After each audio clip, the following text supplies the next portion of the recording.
Hoy vamos a hacer nuestro primer programa. Y sí, ya sé que hicimos nuestro primer programa cuando aprendimos a instalar Python, pero hoy va a ser un poco más complejo. Tampoco es que vayamos a hacer que un coche se conduzca solo, pero bueno, ya tú sabes. Y es que este es el primer vídeo en una serie en la que vamos a ver los conceptos básicos en programación y los vamos a ir aplicando a un proyecto que vamos a empezar desde cero. Este proyecto consiste en crear una tabla de multiplicar. La idea es muy simple.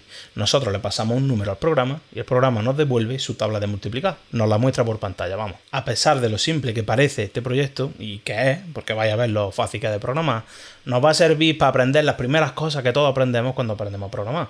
Esto es variables y tipos de datos, funciones, estructuras de control, excepciones, programación orientada a objetos, y lo guapo que está en programarte una cosa que haga por ti algo que es repetitivo.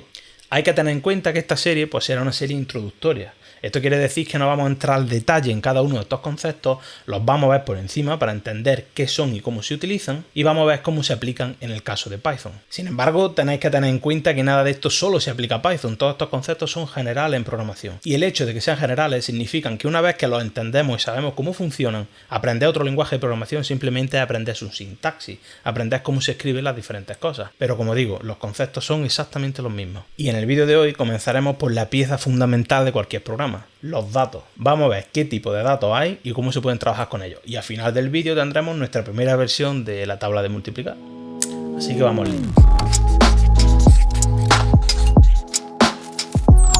El mejor consejo que vais a escuchar siempre para programar es que antes de empezar a escribir código nos paremos a pensar qué es lo que queremos hacer e intentar dividirlo en partes más pequeñas que sean más fáciles de hacer. Así que vamos a intentar hacer esto con nuestro código de la tabla de multiplicar. En este proyecto podemos distinguir tres partes. La primera sería pasarle el número al programa que queremos que utilice. La segunda sería poder multiplicar este número por todos los números que conforman la tabla de multiplicar. Y la tercera sería imprimir por pantalla el resultado de la tabla. Todo esto está muy claro, pero pueden surgir bastantes preguntas cuando empezamos a programar por primera vez. ¿Cómo le pasamos un número a un programa que escribimos? ¿O cómo un programa entiende qué es un número? ¿Y cómo sabe que se puede multiplicar entre ellos? Conceptos como qué es un número o qué es multiplicar dos números para nosotros es algo que ya tenemos muy asimilado. Cuando hablamos o escribimos no estamos constantemente pensando en qué es una palabra, tengo que poner una letra detrás de otra o qué es lo que significa esta palabra que estoy escribiendo. Lo mismo que tampoco tenemos ningún problema en entender que un número y una palabra pues son dos cosas diferentes, porque es lo que hemos aprendido y es como son las cosas. Y es por esto, por ejemplo, por lo que nunca os habéis planteado poner el 78 en mayúsculas o dividir dos letras o multiplicarlas. Son cuestiones que simplemente pues no tienen sentido. Pero un ordenador no sabe nada de esto. Si le pides que ponga el 78 en mayúsculas, perfectamente puede explotar intentando hacerlo. En definitiva, tenemos que desmontar todos estos conceptos que para nosotros son relativamente triviales y poder describirlos de una forma que se pueda representar en un ordenador y que el ordenador pueda entender. Pero tengo buenas noticias. Todo esto ya está más que hecho y pensado desde hace mucho tiempo. No depende de cada uno de nosotros volver a hacerlo cada vez que queremos hacer un programa. Sin embargo, sí tenemos que saber las reglas con las que jugamos. En programación, estos números y letras o palabras son los datos que vamos a manipular cuando escribimos un programa. Y la forma en la que el ordenador es capaz de distinguir un número de una palabra es porque su tipo es diferente. Cada dato tiene un tipo asociado a él que le permite al ordenador entender qué podemos hacer con él y cómo se relacionan entre ellos. Y en cualquier programa que hagamos vamos a necesitar poder guardar estos datos de alguna forma para poder referenciarlos cada vez que los necesitemos. La forma de guardar estos datos es utilizando variables y poder pensar en las variables como pequeñas cajas donde guardo un dato de un tipo específico y puedo reutilizar esa caja cuando quiera, extrayendo el valor que hay dentro para saber cuánto tenía. Todos los datos que escribimos, leemos o manipulamos mientras un programa se está ejecutando están guardados en alguna parte de la memoria de nuestro ordenador. Y cada tipo de dato se representa de una forma diferente. En un vídeo anterior, dejaré el enlace por aquí arriba, vimos cómo se representaba un número en representación binaria. Y es así como representamos todos los datos, en representación binaria con 1 y 0.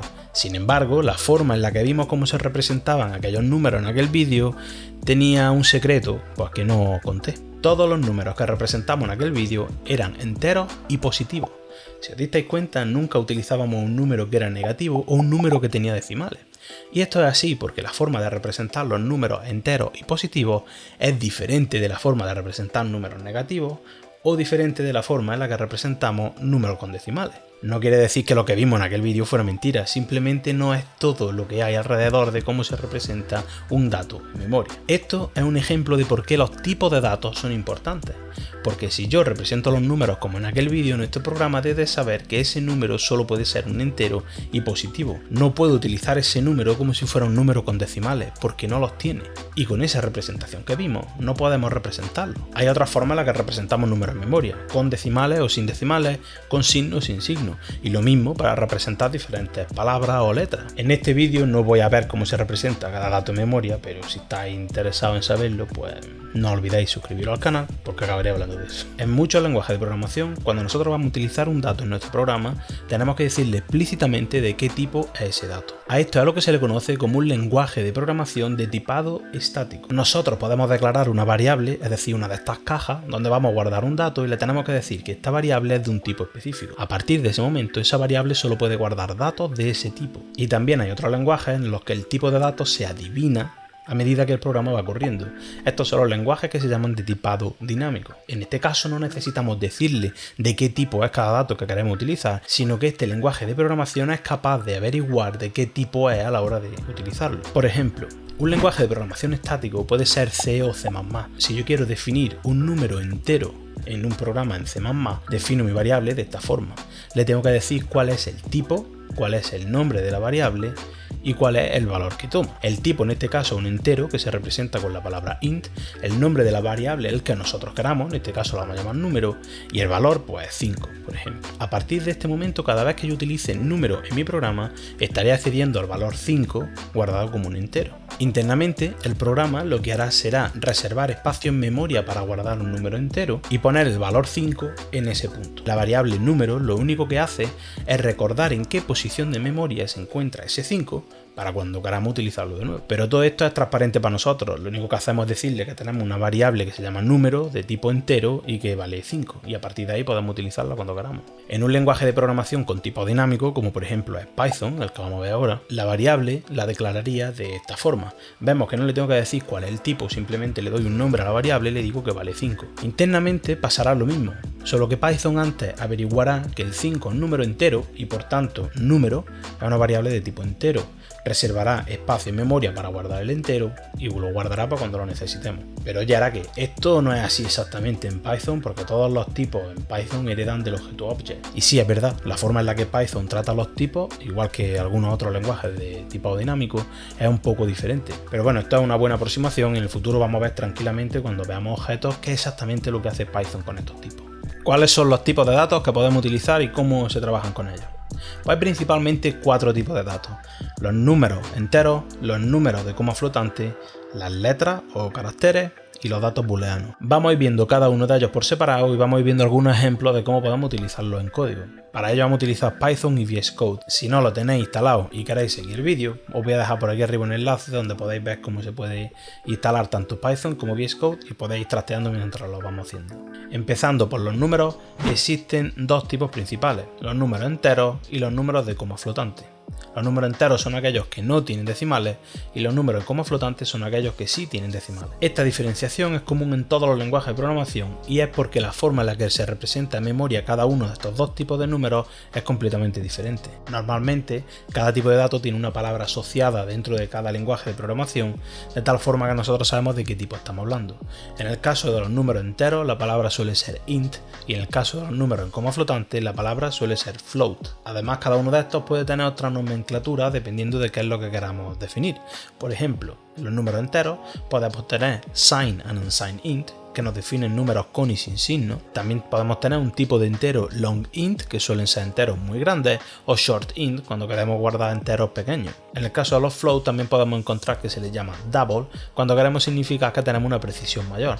Esto lo que quiere decir es que el número de decimales que podemos tener es más grande. También podemos tener long float y long double para representar números más grandes que tienen decimales. En el caso que vamos a ver ahora con Python, esto se simplifica muchísimo. Primero, porque Python es un lenguaje de tipo dinámico, lo que quiere decir que no necesitamos decirle de qué tipo es cada número. Y segundo, porque solo hace diferenciación entre int y float. Cada uno de los otros tipos que hemos visto en Python no se utilizan. Internamente puedo hacer alguna diferenciación, pero es algo que para nosotros es transparente. Pues muy bien, vámonos al código y vamos a ver cómo podemos trabajar con los números en Python. Lo primero que vamos a hacer es abrir una carpeta, la que voy a llamar tabla, porque es donde vamos a crear nuestro proyecto de la tabla de multiplicar. Y aquí vamos a crear un fichero al que voy a llamar número, que vamos a utilizar para ver los tipos de números. Lo primero que quiero ver son dos funciones que vamos a utilizar muy a menudo. La primera de ellas es print, que lo que hace es que imprime por pantalla lo que le digamos. Por ejemplo, en este caso, si yo le digo print 10, pues lo que va a hacer es imprimir por pantalla el número 10. Y la segunda es type, que lo que nos va a decir cuál es el tipo de una variable cualquiera. Por ejemplo, si yo imprimo por pantalla el resultado de llamar a la función type con el número 10, vemos que lo que imprime es que el tipo del número 10 es class int. En un futuro vamos a ver qué significa esto de class, pero por ahora lo que interesa es lo que es entre comillas, ¿vale? Y vemos que el 10 es un entero. Sin embargo, si yo digo 10.0, 10.5, perdón, y ejecuto, vemos que el tipo es float. Muy bien. Pues para empezar lo que vamos a hacer es definir una variable a la que voy a llamar número y le vamos a dar valor 5. Yo puedo decir print número y cuando lo ejecutamos vemos que imprimimos por pantalla el valor 5. Esto es así porque a partir de ahora lo que yo ponga aquí será lo que valdrá la variable número y podré utilizarla en cualquier parte de mi programa. Si yo le digo que número es 10, pues lo que imprimo por pantalla es 10. Además, puedo definirme otro número al que le voy a poner 3, por ejemplo, y yo puedo coger, imprimir por pantalla cuánto vale el número más otro. Cuando yo ejecuto esto, vemos que el resultado es 13. Y esto es así porque podemos utilizar el operador suma con dos números. Además de la suma, tenemos otros operadores aritméticos que podemos utilizar con números, como pueden ser la diferencia, el producto, la división y el resto. Voy a escribir un par de líneas por pantalla para que veáis que a lo que me refiero. Y listo, estos son los operadores aritméticos que podemos utilizar con números en Python. Por ejemplo, tenemos la suma, como ya hemos dicho antes, tenemos la diferencia, el producto, que se representa con asterisco, la división, que se representa con una barra inclinada, y el resto, que se representa con el símbolo de porcentaje. Además podemos ver que nosotros podemos hacer una operación y ese valor asignárselo a otra variable. Y luego lo que hago es, voy a imprimir por pantalla cada uno de esos valores. Muy bien. Si nosotros ejecutamos este programa, vemos que la suma es 13, la diferencia es 7, el producto es 3, la división es 3 con 3, 3, 3, 3, 3, y el resto es 1, porque 10 entre 3 es 3 con resto 1. ¿Qué pasaría si yo aquí pongo un número en coma flotante? Pues lo que pasaría es que los resultados serían todos en coma flotante. De hecho, podemos coger, imprimir por pantalla cuál es el tipo de la variable diferencia, por ejemplo, y lo que vemos es que el tipo de esa variable es de coma flotante. Esto es así porque nosotros podemos representar un número entero en coma flotante. Por ejemplo, el 5 podemos representarlo como 5.0, pero no podemos representar un número en coma flotante como un entero. Por tanto, el resultado de una operación donde hay un número en coma flotante va a ser siempre coma flotante, porque podemos tener números que no podamos guardar como enteros. El siguiente tipo de datos que vamos a ver son los caracteres o cadenas de caracteres, es decir, las letras, palabras o textos que podemos representar en un código. La forma estándar de referirnos a una sola letra en el lenguaje de programación suele ser utilizando la palabra char. Una palabra o una frase no es más que un conjunto de chars en un orden específico. En Python el tipo de dato que representa letras o palabras se llama string y se representa por str. Vamos a ver en código cómo trabajaremos con ella. Vamos a crearnos, para empezar, un nuevo fichero al que vamos a llamar strings.py. Y lo primero que voy a hacer es crearme una variable a la que voy a llamar nombre y le voy a dar un nombre, por ejemplo, Juan. Vemos que la forma de definir estas cadenas de caracteres es entre comillas. Pueden ser tanto comillas dobles como comillas simples. Vamos a imprimirlo por pantalla para ver qué es lo que tenemos. Yo quiero que me imprima el nombre y vemos que efectivamente dice que mi nombre es Juan. Yo ahora podría cambiar esto y decir, vale, pues lo quiero entre comillas simples. Y cuando lo imprimimos por pantalla, vemos que funciona exactamente igual. Esto es así porque en Python es indiferente utilizar comillas simples o comillas dobles para crear una cadena de caracteres. Sin embargo, es muy útil saber que existen las dos. Por ejemplo, si yo defino esta frase, si te gusta este vídeo, dale a like. Imaginaros que yo ahora quisiera poner like entre comillas. Si yo lo pusiera como comillas simples, tengo el problema de que Python, cuando ve una comilla simple aquí y luego ve otra, pues cree que aquí ha acabado la frase y lo que hay después no lo entiende. Sin embargo, nosotros podemos coger y ponerlo en comillas dobles y aquí no tenemos ningún problema. ¿Por qué? Porque lo que delimita nuestra cadena de caracteres son las comillas simples. Las comillas dobles dentro se toman como caracteres normalmente. Entonces, si yo ahora pongo aquí, voy a poner otro nombre para no llamarlo nombre porque ya no es un nombre, es una frase, ¿vale? Si yo ejecuto esto, vemos que dice: si te gusta este vídeo, dale a like entre comillas. Igual pasaría si lo hiciera al revés. Por ejemplo, si mi frase estuviera delimitada por comillas dobles, tenemos el mismo problema porque tenemos aquí una comilla doble. Pero podemos ponerle una comilla simple, si eso es lo que queremos, y entonces no habría ningún problema, podemos escribirlo. Vamos a hacer algo un poco más simple. Por ejemplo, voy a definir una letra, la letra A. Antes os he dicho que a nadie se le ocurre poner el número 78 en mayúsculas, o se le ocurre sumar o dividir dos letras, porque esto pues no tiene sentido. Pero ¿qué pasaría si yo en Python intento sumar dos letras? Voy a poner otra letra, ¿vale? Que va a ser B. ¿Qué pasa si yo le digo que me sume letra y otra letra?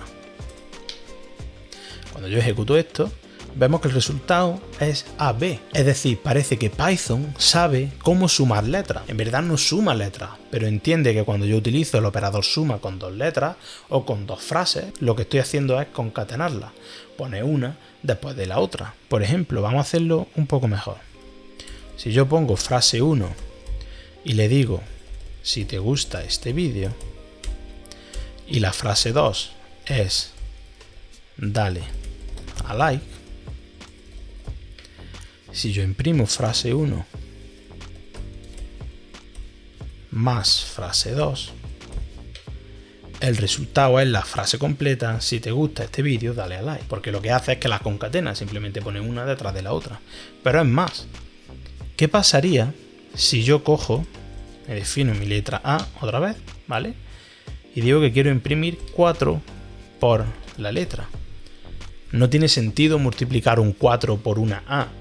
Sin embargo, cuando yo ejecuto esto, lo que aparece son 4 A's. Y esto es así porque el operador multiplicación está definido entre una letra y un número entero. Cuando digo letra también puedo decir frases si queremos, porque lo que estoy haciendo así es repetir una letra tantas veces como lo que estoy multiplicándolo. Y esto es algo que Python nos deja hacer. Sin embargo, si yo le digo por 4,5, vemos que el resultado no funciona y nos da un error de tipo donde nos dice que no podemos hacer una multiplicación entre un string y un número float. Además de esto hay otro montón de cosas que podemos hacer con strings en Python, pero ya lo iremos viendo poco a poco a medida que vaya siendo necesario. Por hoy es más que suficiente para saber cómo se representan y qué tipo de cosas podemos hacer con ellas. Y el último tipo de datos que nos queda por ver es el tipo booleano. Este es un tipo que es esencial en programación porque nos permite tener un programa que sea mínimamente flexible. Esto quiere decir, podemos tener partes del código que solo se ejecutan si una condición se da, y el tipo de dato que guarda la información de si algo ha pasado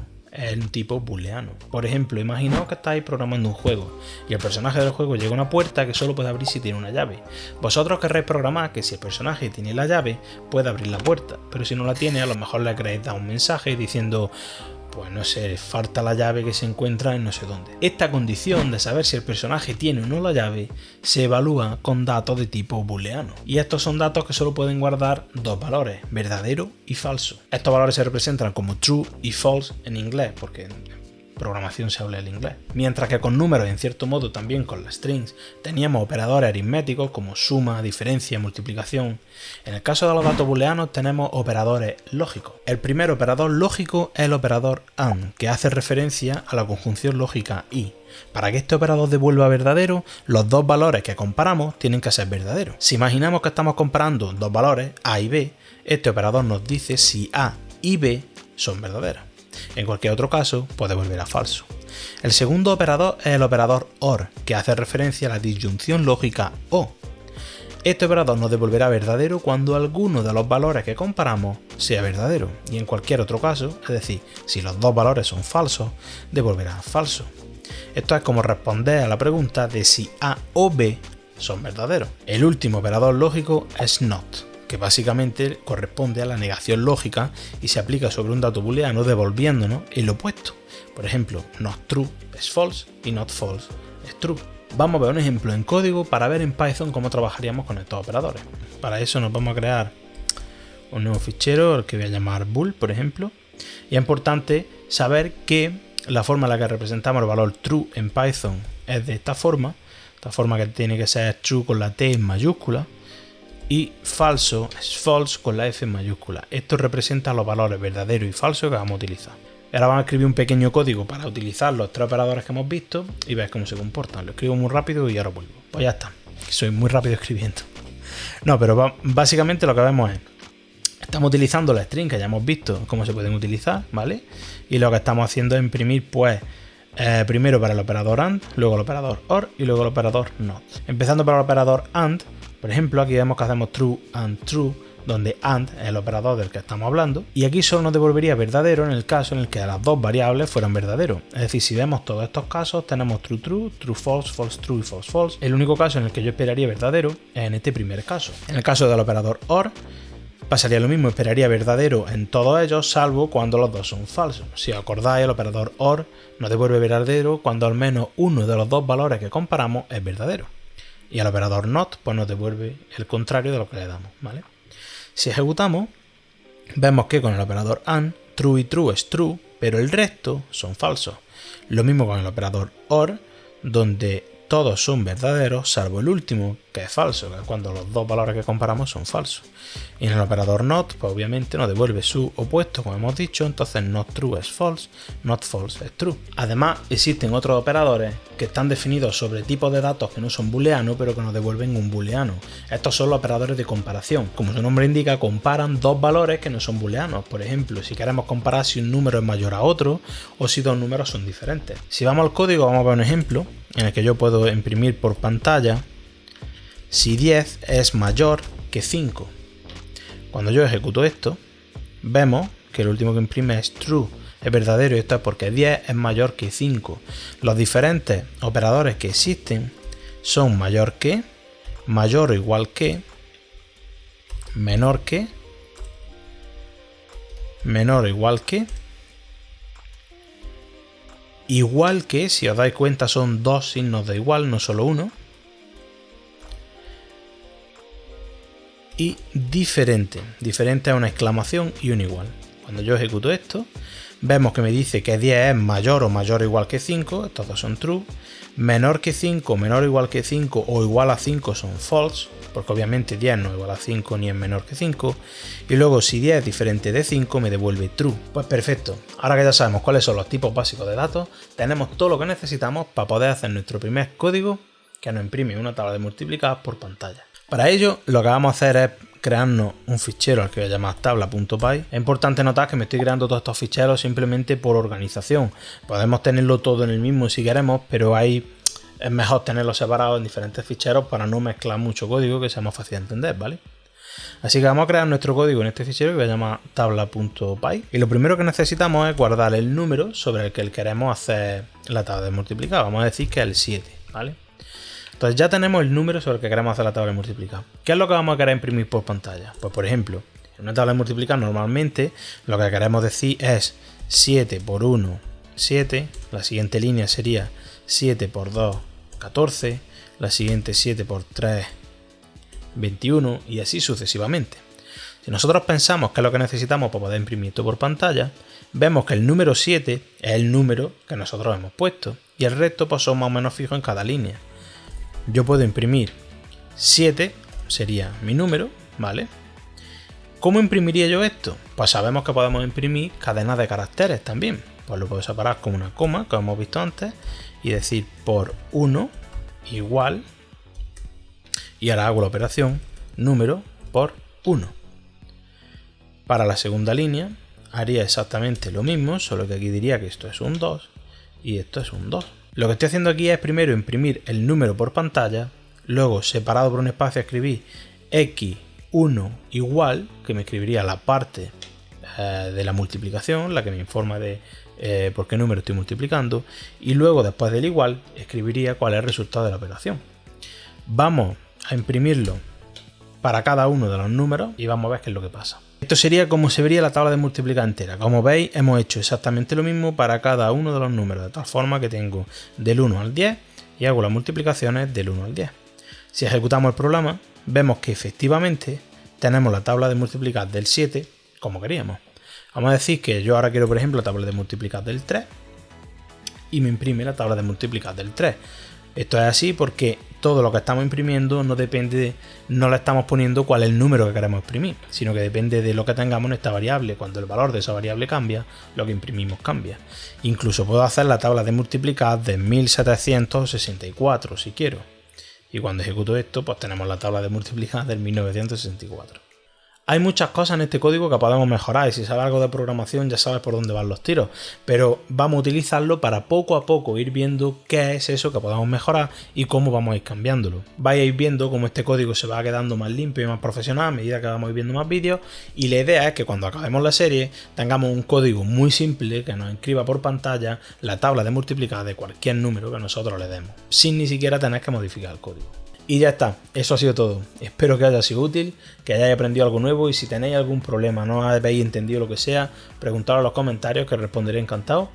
Y lo de siempre, podéis encontrarme en Twitter, en Facebook y también en Telegram por si queréis discutir sobre lo que os deis la gana. Por ahí estaré y nos vemos en el siguiente. Hasta luego.